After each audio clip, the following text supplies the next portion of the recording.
Hello again and welcome back to our course on Excel 2019 Advanced. In this section, we're going to continue looking at text functions, and I want to start by reviewing a couple of tasks we completed in the previous section. Now, we've started to split up the employee data that we had into 5 fields.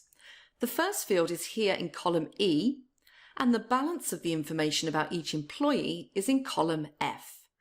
Now, in a moment, I'm going to split what's in column F a little bit further, but before we do, I'd like to review an aspect of what we've been doing so far. And in order to do that, I'm going to look at E2. Now, in E2, we have a formula left, B2, C2 minus 1. And B2 is the text string, and C2 is the value 14. Now, if I click on C2, I can see that it's actually itself a formula. Find, semicolon, in B2. Now, if I take that find and copy it to the clipboard, and now select E2, what I can do is replace C2 with the function that I've just copied to the clipboard. So what I've done there is to replace C2 with find, which eliminates any reference to column C from column E. Now, I realise I've only done it in the case of row 2, but I could, of course, fill down to cover the other rows. Also notice that in the formula equals left, I have 2 references to B2. Now, what is B2? Now, B2 is proper.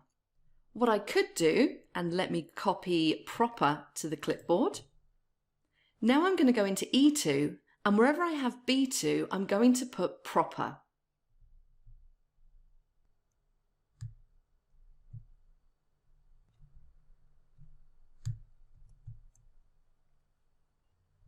And copy down. Now, if I carry on doing this, and if I did the same to the formula in column F, I could eventually get to the point where I have no references to the columns B, C, or D. And I could in fact find that columns B, C, and D are totally unnecessary because what I've done there is to create formulas with nested functions, and each function within its arguments may have references to other functions and its arguments, and so on. So I could finish up in a situation where ultimately each of my 5 columns with individual fields is really just a formula which only refers to what's in column A. So I would find all the other columns that I've introduced for the purpose of developing this system step by step. I could finish up with a situation where I could just do the whole thing with those 5 formulae.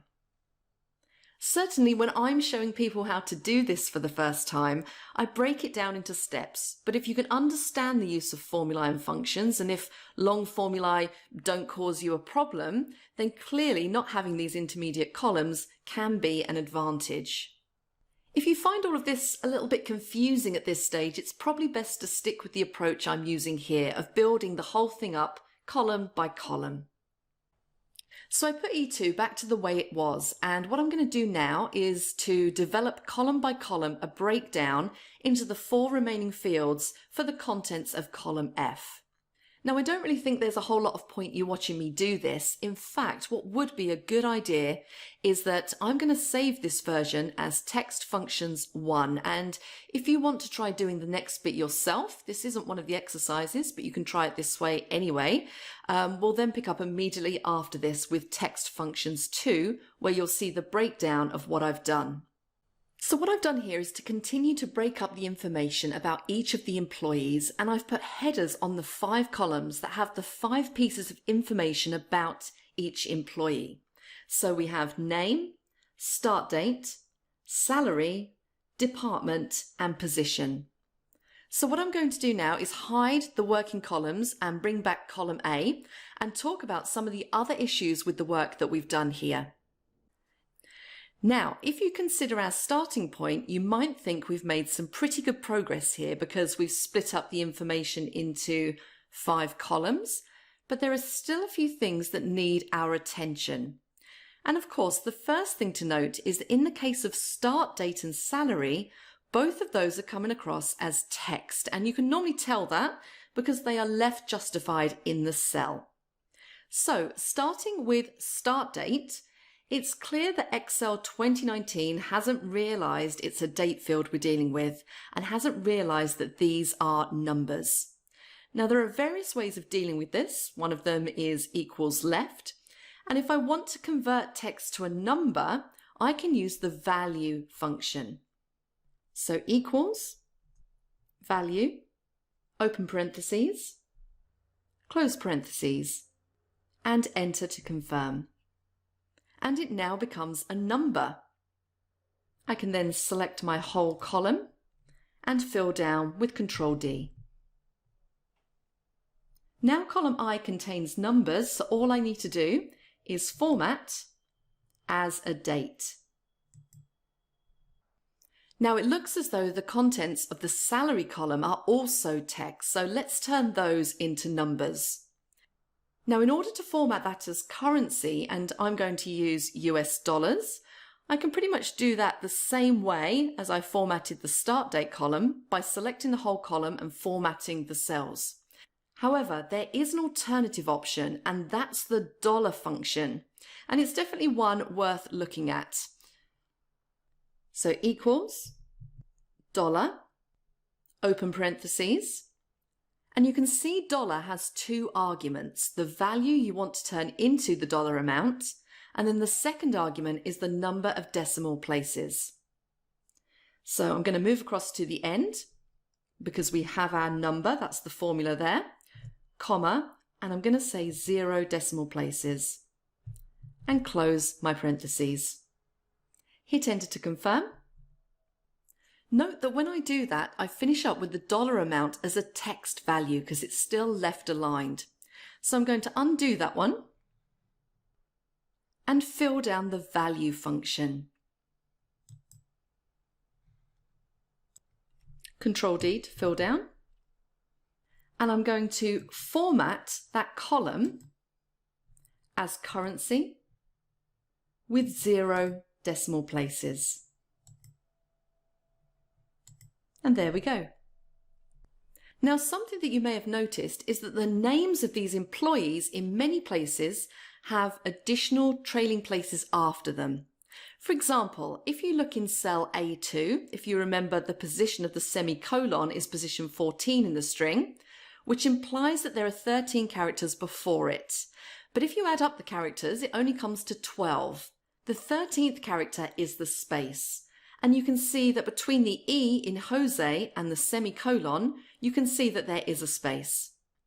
Now, generally speaking, trailing leading spaces, double spaces, etc., in many cases they can cause a problem, but there is an Excel function to cope with this, and it's called the trim function, and it trims leading and trailing spaces and also multiple spaces. So where there's supposed to be a space within a string, it reduces it to a single space. So equals, trim, and press enter. Now, of course, there won't be any visible effect on what you can see in column E, but those spaces will be removed once I fill this formula down. Finally, I'd like to look at one more text function in this section. If you look at the department column, department name includes marketing, MKTG, which is here in cell Q8. We've also got R&D, etc. So let's suppose that some of the data you are processing has abbreviations, but you'd like to make it into marketing, research and development. Now, one way you can do this is to use the substitute function. Now, I'm going to demonstrate the substitute function here. It's not necessarily a particularly good way of doing this for reasons that will become apparent in a moment. So in Q2 is the formula equals left, N2, comma, O2 minus 1. Let's introduce the substitute function. So equals